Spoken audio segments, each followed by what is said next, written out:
Kembali di Indonesia Bicara, pemirsa, antrean penumpang komuter lain di stasiun Bekasi, Jawa Barat hari ini mulai membludak meski memakai masker dan juga banyak penumpang yang melanggar protokol kesehatan karena tidak menjaga jarak fisik. Ya, sejak Senin pagi pemirsa, antrean penumpang kereta komuter lain ini sudah mengular hingga ratusan meter di stasiun Bekasi, Jawa Barat. Antrian panjang ini bahkan meluas hingga keluar area stasiun.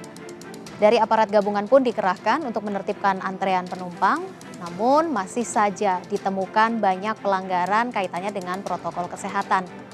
Sebagian penumpang pun saling berdesakan ketika memasuki areal stasiun.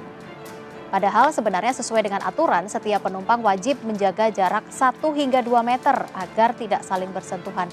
Panjangnya antrean hingga 1 jam lebih untuk naik ke dalam kereta komuter lain ini dikeluhkan oleh banyak penumpang.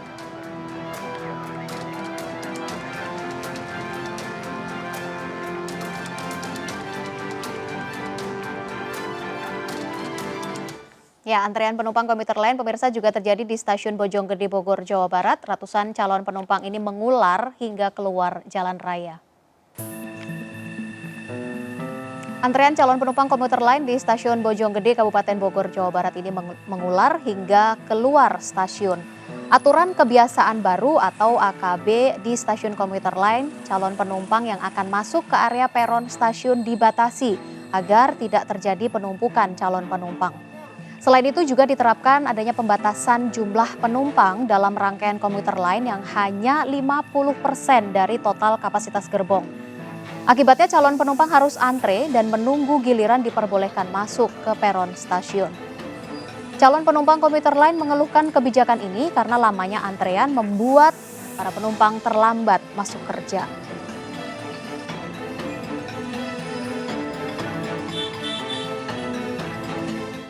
Ya, aturan yang baru tentu harus disiasati dengan kebiasaan yang baru, utamanya bagi para penumpang di komuter lain. Kita akan bahas malam hari ini pemirsa kaitannya dengan bagaimana sebenarnya kondisi transportasi umum, karena menurut informasi dari Gubernur DKI Jakarta ada 2 PR yang sebenarnya memang masih harus diselesaikan, yaitu adalah di pasar dan juga kaitannya dengan komuter lain. Kita sudah bergabung dengan Ibu Ane Purba, VP Corporate Communication dari PT KCI. Selamat malam Ibu Ane. Selamat malam. Baik, apa kabar Ibu Ane? Sehat ya? Sehat, sehat. Hari ini kita lihat penumpukan panjang, antrian panjang bagi calon penumpang atau para penumpang di komuter lain. Adaptasi kebiasaan baru dan adaptasi aturan baru begitu. Evaluasi sepanjang hari ini bagaimana Ibu Ane? Ya, mungkin saya bisa mengajak teman-teman baik di media sosial ataupun media bahwa antre itu memang bagian dari new normal. Karena kita tidak sedang menjalankan transportasi ini dengan kondisi normal di mana kita bebas masuk stasiun, bebas masuk ke dalam satu gerbong atau kereta, tidak dibatasin gitu. Tapi kita dalam masa kondisi pandemi. Sehingga antri ini merupakan salah satu cara kita mengurangi resiko penularan di dalam ruangan tertutup seperti KRL. Ya. Mungkin ini yang harus ditekankan. Sehingga kita melakukan beberapa penyekatan supaya penumpang kami masuk di peron teratur, kemudian di KRL juga bisa mengatur social distancing. Jadi sebenarnya antrian ini adalah salah satu cara kita untuk mengurangi resiko penyebaran virus di ruang tertutup seperti KRL. Ya, banyak calon penumpang atau penumpang dari komuter lain ini sendiri yang masih mengeluhkan begitu ya antrian yang cukup panjang. Ini artinya apakah memang sosialisasi belum digencarkan secara menyeluruh kepada penumpang atau perlu digencarkan kembali begitu ya bentuk sosialisasi kebiasaan, adaptasi kebiasaan baru ini Mbak Ane? Iya. 4 bulan ini kita tanpa berhenti melakukan edukasi, melakukan sosialisasi baik melalui media sosial, kemudian baik melalui announcement di stasiun ataupun di KRL, melalui teman-teman media. Kemudian kami juga melakukan posko bahwa kami ada di lapangan mulai dari pukul 4 sampai pukul 10 pagi dan kami mulai lagi pukul 4 sore sampai selesai kereta terakhir. Ini adalah hal yang kami lakukan, new normal kami sebagai penyedia jasa komuter lain bahwa kami harus ada di lapangan di jam-jam sibuk. Kita melihat bahwa keluhan ini muncul karena mungkin banyak yang khawatir nyampai di kantornya itu telat ya. Iya, karena betul. kita melihat kita sudah menjalankan 962 perjalanan KRL, di mana ketika kita normal ini 990, artinya sudah 93% perjalanan KRL. Dan faktanya juga bahwa ketika normal kami membutuhkan 88 trainset untuk menjalankan 990 perjalanan. Saat ini dengan 962 perjalanan kami menambah 4 trainset. Jadi perjalanannya memang masih belum full 990, tapi rangkaian yang kami jalankan sudah ditambah jadi 4. Dan kita melihat bahwa untuk jam-jam sibuk masih fokus kepada jam-jam tertentu. Ya. Jadi sebenarnya dengan jumlah 962 perjalanan ini, kami bisa mengangkut lebih dari 600.000 penumpang. Tapi saat ini 420.000. Ini sudah seperti ada antrian dan yang lainnya karena memang jam kerja kita masih terfokus dalam satu jam tertentu. Yeah. Andai saja ini bisa disebar, adalah salah satu cara efektif untuk mengurangi antrian yang ada di stasiun ataupun di luar stasiun. Baik, sepertinya sesuai dengan apa yang dikatakan oleh Ibu Agusti tadi ya, bahwa memang harusnya ada pembagian jam untuk aktivitas masyarakat begitu ya. Silakan Ibu Agusti. Ya, jadi apabila ada pengaturan jam masuk dan jam pulang, maka masyarakat tidak akan ketakutan nanti terlambat sehingga kena hukuman misalnya. Karena memang sudah diatur. Inilah yang disebutkan bahwa masyarakat untuk bisa berperilaku seperti yang kita inginkan, itu sistemnya harus membuat sehingga dia bisa berlaku seperti itu. Nah, kalau sistemnya tidak kita kembangkan sehingga masyarakat bisa mengimplementasikan pengetahuannya yang mungkin dia sendiri juga ingin melakukan, maka masyarakat akan terpaksa tidak melakukan perilaku yang dia sendiri juga sebetulnya ingin melakukannya. Baik. Nah, ini jadi saya sangat mengharapkan adanya disinilah ya kerjasama lintas sektor. Semua sektor usaha itu kemudian sama-sama melihat apa yang bisa dilakukan untuk membantu menyelesaikan persoalan kepadatan di transportasi umum ini. Baik, kalau tadi Mbak Ana sempat mengatakan bahwa sebenarnya gerbong sudah ditambah, tapi penumpangnya juga semakin bertambah begitu ya. Artinya belum menjadi sebuah solusi begitu ya Mbak Ana ya untuk penambahan gerbong ini sendiri. Ya, karena kita lihat jam kantor, ya misalkan nih ya, di daerah Sudirman, jam kantor itu hampir sama berbukaan dengan Tanah Abang. Jadi yang kerja di kantor dengan pedagang itu hampir sama jam sibuknya. Jadi hal-hal ini sebenarnya harus dievaluasi gitu, supaya supply and demand dari transportasi publik ini bisa kita atur. Jadi kita bisa melihat bahwa antrian itu biasanya terjadi dari jam 6 sampai jam 7.30. Habis itu KRL kami sepi sekali. Kemudian di sore hari juga demikian. Dari pukul 4 sampai pukul 6 kelihatan seperti menumpuk, seperti mengular. Tapi setelah jam 7 malam sampai jam 9 malam kami menjalankan puluhan KRL itu kosong gitu. Jadi hal-hal seperti ini mungkin terus kami lakukan, menginformasikan ini kepada Pemda juga, pemerintah pusat juga, sehingga kebijakan-kebijakan seperti efisiensi shifting ini tetap harus diupayakan. Gitu. Sudah adakah hasil dari perbincangan dengan kepala-kepala daerah terkait begitu, misalkan dari DKI Jakarta, Bogor, kemudian Bekasi begitu? Apakah sudah pernah disampaikan kaitannya dengan solusi atau mungkin evaluasi dengan KCI begitu? Iya, pasti kita lakukan. Seperti hari ini kita lihat di Bogor itu hampir tidak ada antrian lagi sampai ke parkiran ya, karena kita diberikan bantuan bus sampai 150 bus, tapi ternyata ini kan juga membebani jalan ya. Dan kami juga sebagai penyedia jasa komuter lain ternyata naik juga jam 8 tadi, dengan penambahan bus tersebut ternyata volume kami juga tetap naik. Gitu. Sampai jam 8 tadi kami melayani itu sudah 76.000.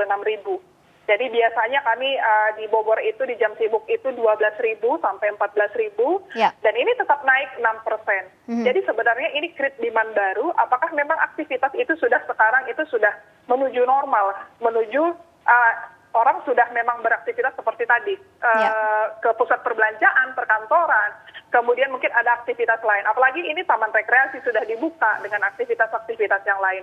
Jadi inilah yang kami lihat polanya. Setiap minggu volume penumpang kami naik 5-8%. Jadi dibutuhkan kebijakan-kebijakan yang menekankan mengenai shifting, sehingga transportasi publik ini tetap bisa digunakan untuk perekonomian, tetapi Ya. tetap aman di dalam penyebaran virus. Baik, Mbak Ana, kalau kita lihat di gambar begitu ya sepanjang hari ini bagaimana masyarakat mengantri sampai keluar stasiun begitu. Kaitannya dengan pengawasan sendiri dari petugas seperti apa untuk menjaga masyarakat ini juga tetap physical distancing dengan jarak 1 meter begitu. Karena kalau saya lihat tidak ada sebenarnya untuk penjagaan jarak begitu dari masyarakat. Pengawasan sendiri Ya. di masing-masing stasiun seperti apa? Sesuai SE yang dikirimkan oleh Kementerian Perhubungan bahwa kami menjalankan 74 per kereta. Tanggung jawab kami adalah menjaga social distancing di atas kereta, kemudian bertanggung jawab di stasiun. Stasiun dan KRL sudah lengkap dengan marka yang sesuai dengan peraturan untuk COVID-19 ini, Ya. dan kami siapkan marka. Tetapi kalau sudah di luar stasiun, ya perlu rasanya pemerintah daerah juga melihat kondisi ini dan melakukan berbagai alternatif. Seperti tadi di Bogor, Pemda Bogor juga membantu kami mengatur penumpang-penumpang yang naik bus di luar stasiun. Sehingga tidak cukup di stasiun saja untuk diperketat, tetapi kita juga harus memperketat di area luar stasiun dengan kerjasama. Karena kita di sini kan sedang menghadapi hal yang sama, pandemi COVID-19. Yeah. Sehingga harus ada kolaborasi. Kami dapat bantuan dari TNI Polri yang sudah 4 bulan ini membantu kami di dalam mendisiplinkan khususnya social distancing di stasiun-stasiun padat. Bahkan untuk menertibkan kita harus menggunakan masker itu butuh usaha yang sangat keras. Tapi saat ini khusus untuk menggunakan masker, ini sudah dipatuhi 100%.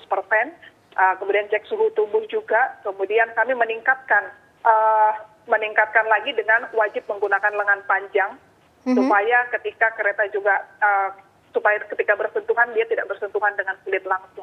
Jadi melakukan hal-hal inilah, kebijakan-kebijakan ini terus kami lakukan sehingga kita bisa mengurangi resiko penularan di KRL. Baik, usaha yang cukup keras sebenarnya luar dari biasa, pihak KCI begitu ya. Namun belum, kalau saya bahasakan mungkin hasilnya juga masih dalam proses begitu untuk saat ini. Karena memang jumlah manusia yang harus diangkut untuk melakukan kegiatan ekonomi mereka itu memang besar sekali, besar sekali. Nah, tadi makanya harus diatur sembilan rupa sehingga orang yang diangkut untuk satu waktu itu bisa diatur. Ini ya, tadi salah satunya adalah dengan mengatur jam masuk gitu ya, sehingga bisa disebar.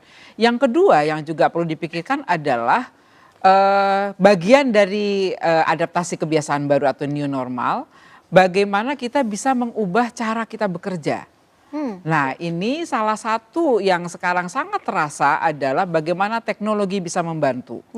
Nah, buktinya apa? Buktinya pada masa kemarin ketika sebagian besar orang itu bekerja dari rumah, work from home, itu tugas-tugas dan pekerjaan-pekerjaannya tetap bisa berjalan dengan baik. Betul. Nah, dengan demikian kan berarti ya seharusnya tidak perlu datang ke kantor gitu. Kalau untuk pekerjaan-pekerjaan tertentu. Ini mungkin bisa dilakukan evaluasi untuk masing-masing bisnis itu, di mana dia bisa mengidentifikasi situasi bagaimana karyawannya itu memang ada yang tidak perlu datang ke kantor, kerja saja dari rumah begitu ya. Nah, saya belajar dari apa yang terjadi pada anak saya begitu, yang mengatakan bahwa kantornya dia berencana untuk akan melanjutkan work from home ini, jadi udah nggak perlu kantor, nggak perlu sewa ruangan, tetap aja bekerja di rumah masing-masing, bisnis jalan terus begitu ya. Nah, kalau semua bisa berusaha melakukan perubahan cara bekerja seperti itu dengan menggunakan alat bantu yaitu teknologi, at the end jumlah orang yang harus dimobilisasi kan berkurang. Ya, betul. Nah, ini dengan demikian nanti akan membantu mengurangi beban dari fasilitas kendaraan umum. Itu harus dilakukan juga itu. Baik, Mbak Ana, terakhir pertanyaan dari saya, apakah memang masih rutin begitu ya di masing-masing stasiun untuk melaksanakan tes begitu yang sebelumnya sempat juga dilakukan swab test, kemudian juga rapid test begitu. Apakah akan direncanakan secara rutin begitu di masing-masing stasiun? Iya, yang sudah berjalan rutin itu dengan Pemda Jabar ya. Mereka aktif sekali melakukan swab test ataupun PCR test di stasiun. Hanya saja kadang kalau sudah ada di stasiun sepertinya yang terkucilkan itu stasiun. Padahal kita sangat mendukung, tes ini sebanyak-banyaknya supaya kita tahu gitu bagaimana penyebaran virus ini dan bagaimana penumpang-penumpang kami sehingga kebijakan-kebijakan itu terus diperketat. Jadi seperti kami melihat di sini sih hasilnya ya beberapa kali dilakukan PCR ataupun swab test itu hasilnya di bawah 1%. Jadi kayak kemarin 800 yang dites, ada yang 2 yang reaktif atau positif. Kemudian kemarin 150 ada 2 yang terinfeksi. Jadi hal-hal tersebut juga yang membuat kami terus memperketat protokol bahwa stasiun itu sangat membuat protokol kesehatan itu ketat. Karena kita ada bahkan saat ini ya ini new normal gitu. Wastafel di stasiun 80 stasiun sudah ada semua. Harus cuci tangan terus. Kemudian pengecekan suhu tubuh kita juga sudah melakukan dengan thermoscan. Jadi tidak satu-satu lagi sehingga mereka tetap bisa kami tetap bisa memantau suhu tubuh penumpang yang masuk ke stasiun. Kemudian kami juga membatasi orang yang naik ke stasiun seperti lansia. Tidak boleh naik ke KRL di jam sibuk, hanya boleh jam 10 sampai jam 2. Anak-anak sudah yang balita tidak boleh saat ini naik KRL. Jadi kebijakan-kebijakan ini kami lakukan untuk mengurangi resiko penularan di area stasiun ataupun KRL. Kami meyakini bahwa upaya-upaya untuk mengurangi resiko ini terus kami lakukan dengan alhamdulillah puji Tuhan sampai saat ini frontliner kami yang berhubungan langsung dengan pengguna sampai saat ini dalam kondisi sehat. Baik, terima kasih Mbak Ana Purba, VP Corporate Communication dari PT KCI. Semoga protokol-protokol yang memang sudah dijalankan ini bisa terus begitu ya dilaksanakan dan mengingatkan kembali kepada masyarakat untuk tetap patuhi protokol kesehatan. Jangan takut kalau memang nanti ada swab test begitu ya atau rapid test yang ada di stasiun. Justru ini adalah sesuatu yang harus didukung begitu ya. Mungkin akan dilaksanakan di setiap stasiun begitu. Kalau tadi kan hanya Jawa Barat yang memang dukungannya cukup kuat. Kemungkinan dilaksanakan di setiap stasiun? Ada rencana Mbak Ana? Kami berharap Pemda lain mengikuti langkah dari Pemda Jawa Barat ataupun Bogor ya, yang aktif sekali melakukan tes, bahkan mereka berani melakukan itu di stasiun terpadat Bogor, dan mereka langsung melakukan action gitu dan bekerja sama dengan kami untuk terus melakukan evaluasi kebijakan transportasi publik karena tujuan kita ekonomi tetap jalan tapi kita tetap sehat. Baik, terima kasih. Mungkin ini nanti bisa jadi masukan juga untuk pemerintah daerah lainnya begitu ya untuk menerapkan protokol kesehatan dan juga bisa aktif begitu ya memberikan tes kepada masyarakat. Terima kasih Mbak Ana Purba, VP Corporate Communication dari PT KCI. Sukses selalu untuk Anda, sehat selalu begitu ya untuk pekerjaan dan lain-lainnya. Selamat malam Mbak Ana. Selamat malam. Baik Ibu Agustin, nanti kita akan berbincang lagi kaitannya dengan ini memasuki ajaran baru begitu ya, sekolah sudah mulai dibuka, tapi apakah ini memang bisa memutus juga untuk mata rantai penularan bagi anak-anak khususnya. Kita akan lanjutkan pemirsa perbincangan ini di Indonesia Bicara, sesaat lagi tetaplah bersama kami.